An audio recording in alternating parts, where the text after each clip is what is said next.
Hello, my amazing people. Good morning, good afternoon, good evening, good night, depending on your time zone or anytime you are coming across my platform, Linda's TV show.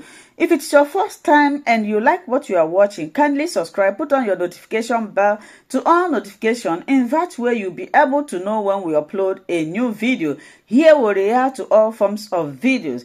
YouTube, I want to appreciate you for creating this wonderful platform for us to use to disseminate information.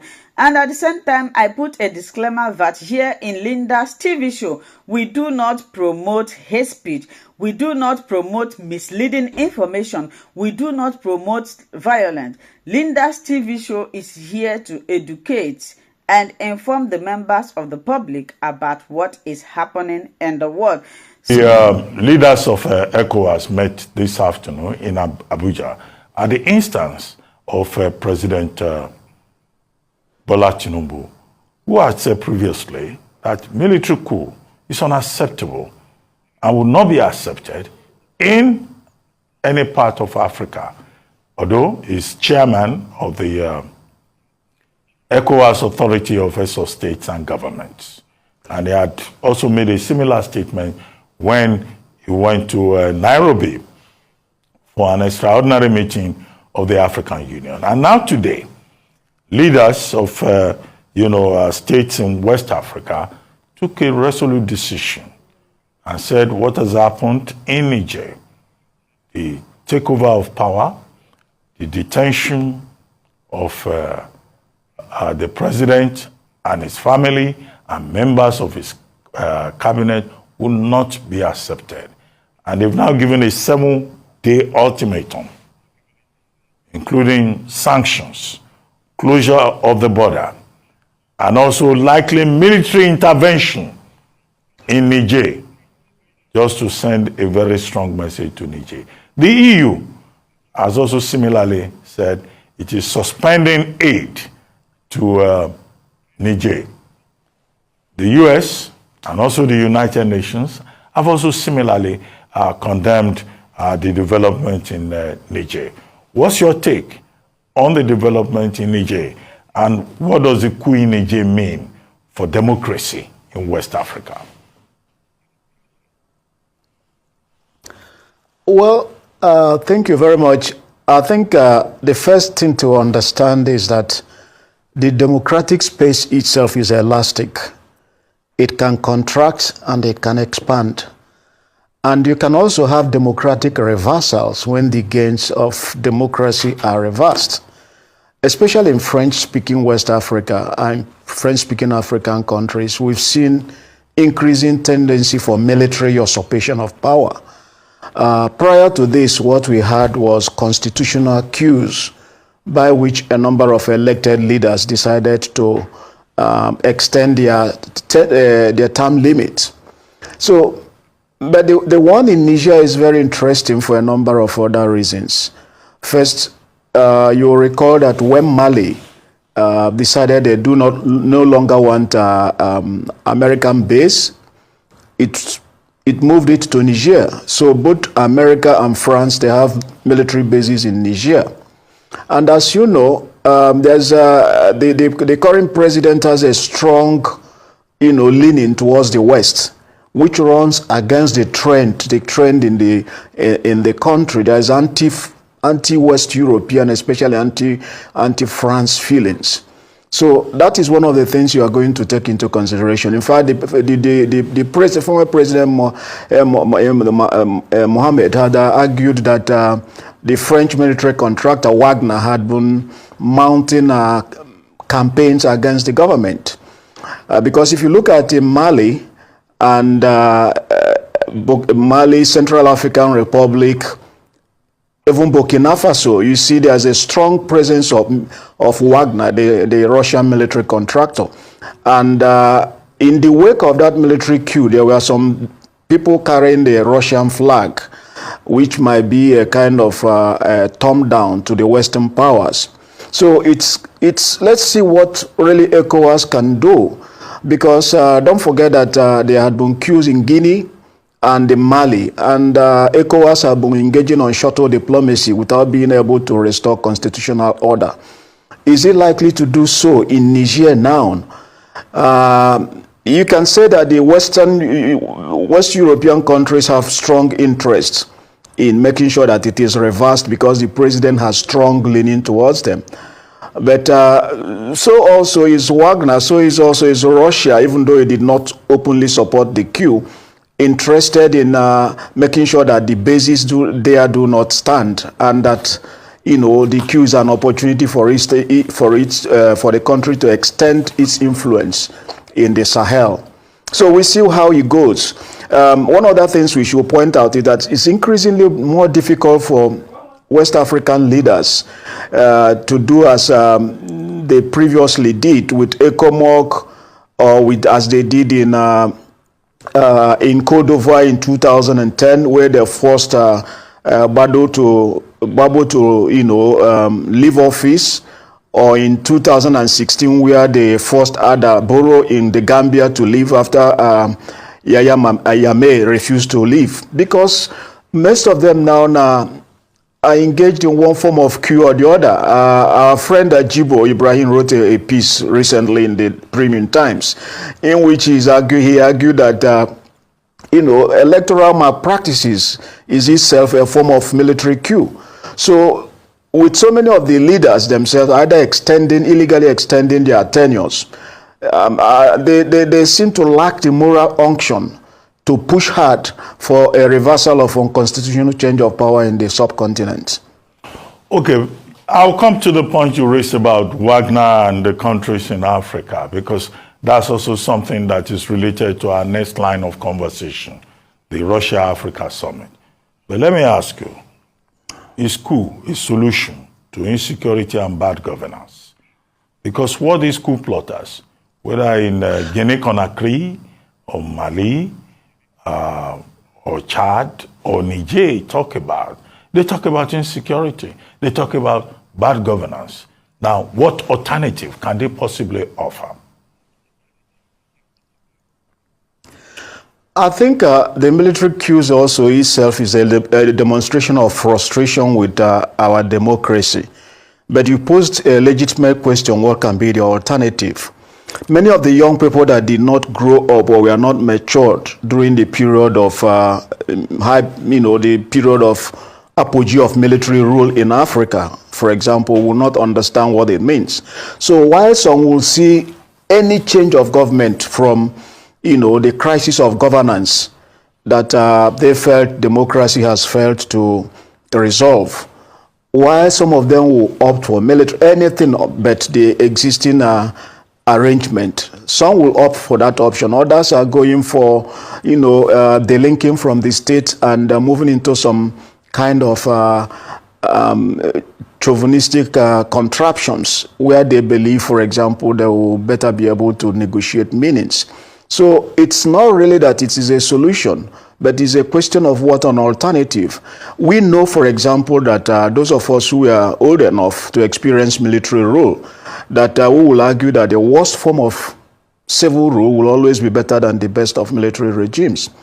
But for those who didn't live through that, and you see the sort of crisis in governance, you see the government, you see the corruption everywhere, you see insecurity, some will believe, okay, maybe the military will be in a better position to handle this. But of course, the experiences from Mali and Burkina Faso, where the military overthrew the civilian authorities, partly on grounds that the civilian authorities were not able to deal with the jihadists. We have not seen much difference. So it is just that people are looking for alternatives. And to the extent, for example, they don't rely or they cannot believe that they can use the electoral process effectively to change government. Any other alternatives, people are willing to welcome because, they feel powerless at the same time as they don't feel they are getting the dividends of democracy. Okay. The European Union has suspended budget support and security cooperation with Mali. Mali is one of the last zones for the Western world in Africa. Okay? So, if the EU is saying, oh, we will impose sanctions, and then now you have the Ecowas saying we'll close borders, we're giving you 7-day ultimatum, and there will be intervention, I can understand. the EU gives, Mali over 503 million euros per annum, and they have a plan. So that's concrete. But for ECOWAS saying we will impose sanctions, do you think sanctions still work these days? After all, those sanctions have not worked with regard to the Russo-Ukrainian war. Well, it didn't work, as you rightly pointed out. It hasn't worked so far in Russo-Ukrainian war, at least not as effectively as the Western world thought. It has also not worked in Mali, as you know, because it's almost 2 years that they've been engaging in this shuttle diplomacy to see if they could convince the military authorities to restore constitutional order.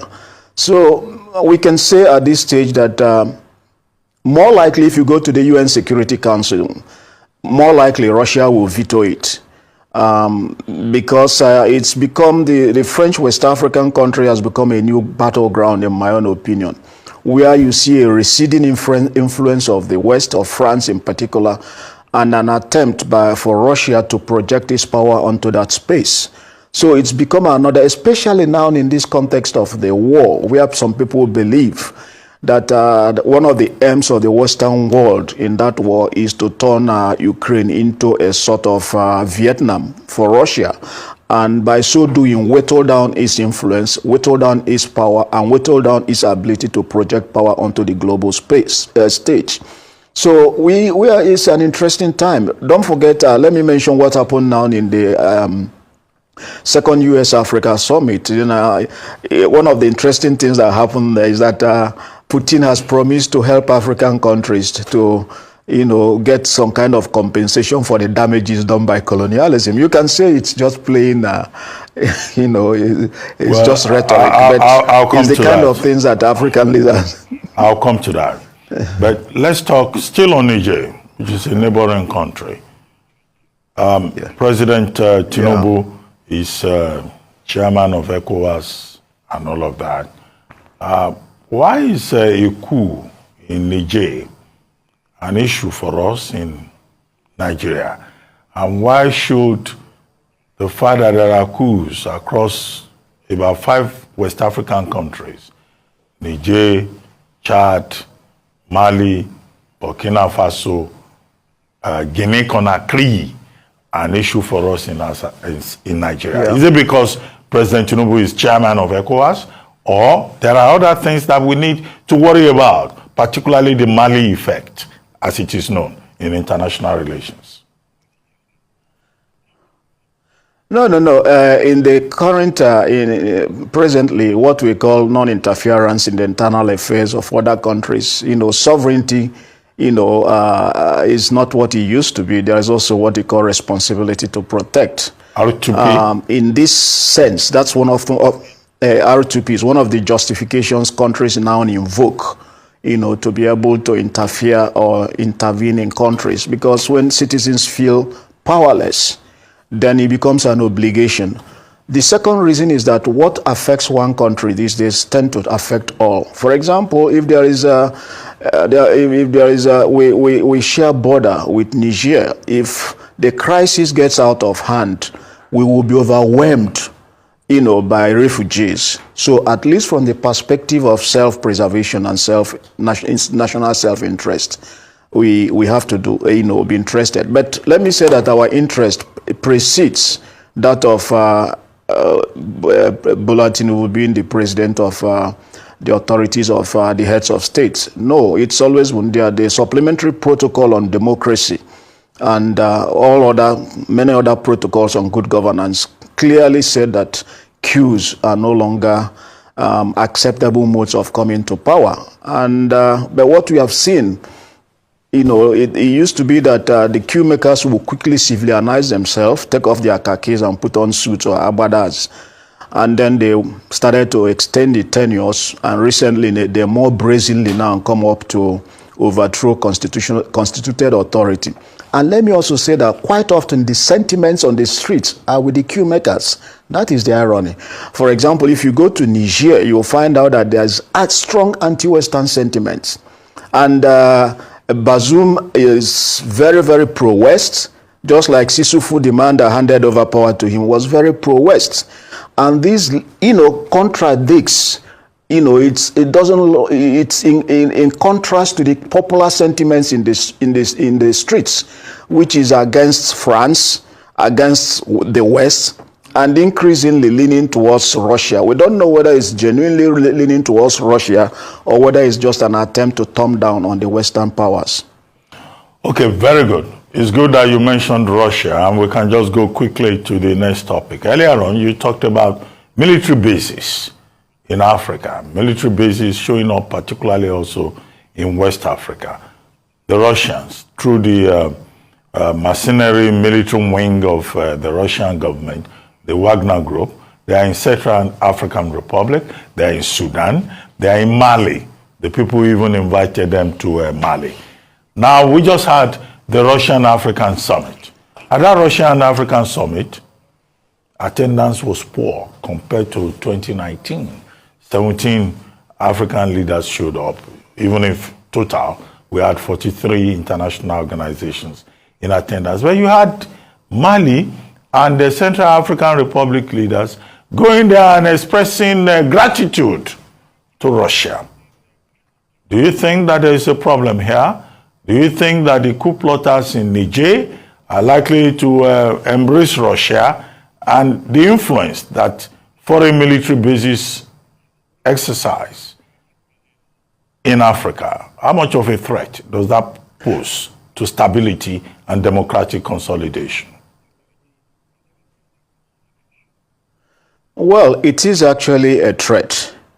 It is because, especially from the perspective of citizens, if the citizens believe that a particular bloc, say the Western powers, are not doing good enough, to put on military bases they see as further compromising their sovereignty, their respect.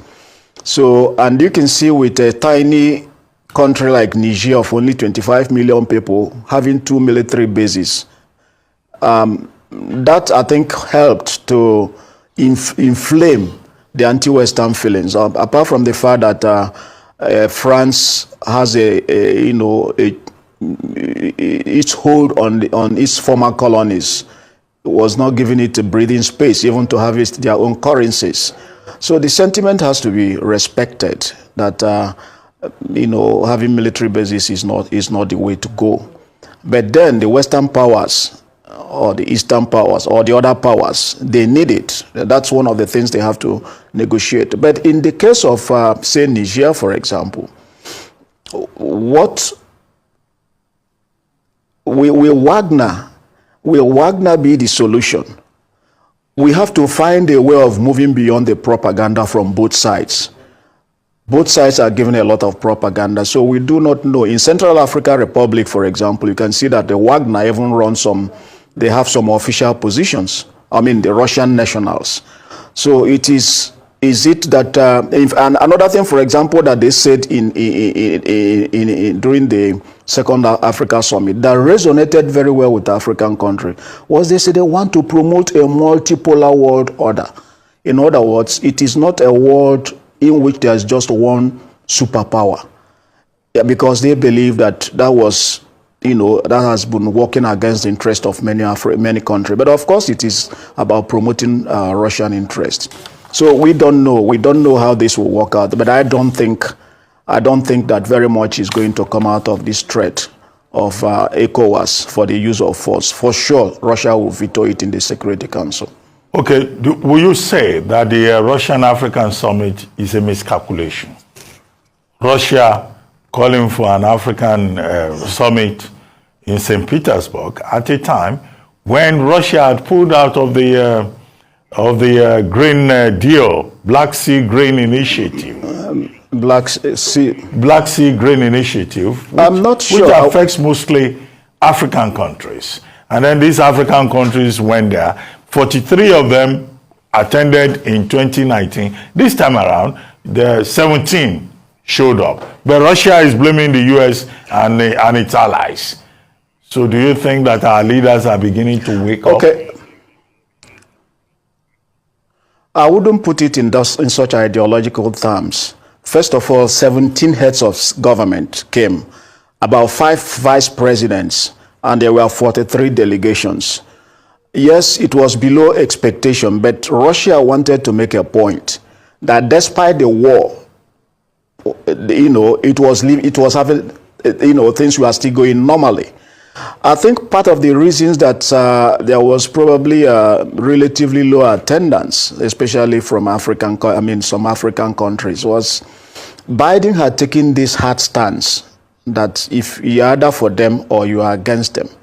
So it's akin to what happened during the Senate election of the Senate president, where people were showing their hands on who they support. And nobody wanted to, give his neck to the gallows man. So in that sense, because of the way it was now framed, or Biden saw it, that if you chum me up to the West, if you chum me up to Russia, it means you are taking a position against them. So the countries that were able to be strong enough, or bold enough to do that, were countries like South Africa, that had a very strong, historical ties. Small countries like the French-speaking countries that were already in the bad books of France. So I don't think we can make much out of it. Don't forget that Russia is still in war. It's still in a war situation. And once the war is over, completely over one day, many of African countries will not like to be aligned one way or the other. Okay. They will not like to be aligned. Well, so I will not pass a judgment about the attendance. Okay, President Putin has now promised African countries that, okay, they will get grains, they will get wheat, and all of that. He has promised aid free of charge and all of that. But we have to place this in context. The meeting that took place on Thursday and Friday, we contrast it from this desk with the meeting that took place last month, when African leaders led by C0LL Ramaphosa approached Putin and said, oh, look, we need peace. This war against Ukraine should end for the interest of the developing world. Putin snubbed them. He was interrupting them. He was interrupting Ramaphosa. While African leaders were with him, he was bombing Ukraine. Okay, this time around, he tried to be nice. He said, oh, okay, you have a point. We'll take a look at it. Should African leaders be subjecting themselves to this patronizing, paternalistic approach by either Russia or any other country at all, within the context of international diplomacy and relations? No, I actually don't think that, what happened wasn't really the best, but it was the first time in history that you go to African countries who go to the other side of the world to broker peace. It used to be the other way around, that they would always be the one to monitor peace, to do all things for us. So on the level of initiative, I actually applauded them, despite the fact that the bombing took place during that period. But I also think that there was an opportunity this time around for Putin to make amends. He probably realized that, he didn't handle the situation as best as he could have done. So he did say something that, it was actually their initiative that made him to think in certain directions. Whether he was saying it as a gesture to make them feel good, it is irrelevant. The important thing, the way I see it, is that for the first time in history, you have some countries from Africa going to the West to broker peace. They may not have succeeded, but that was a big step. And who knows, subsequently, they have broken their ice. They've shown it can be done. Subsequently, things might be better. Their input might be better recognized. And Putin, has also tried to show that he appreciated them. He promised, free grain. He promised to cancel debts. Just the usual rhetoric. I think Africa will be needed more by both the West and Russia. And it depends now on how Africa plays its card it stands to gain the best of both worlds. Okay, briefly, before I take the last topic of this discussion with you, what do you think of the notable absentees that were not there? President William Ruto of Kenya stayed away. President Tinubu did not show up. He sent his Vice President Shetima, who first went to, I think, to Rome, where he went to eat pepper soup and jollof rice. He went for a food show before he went to Russia. You know, I mean, Paul Kagame was not there.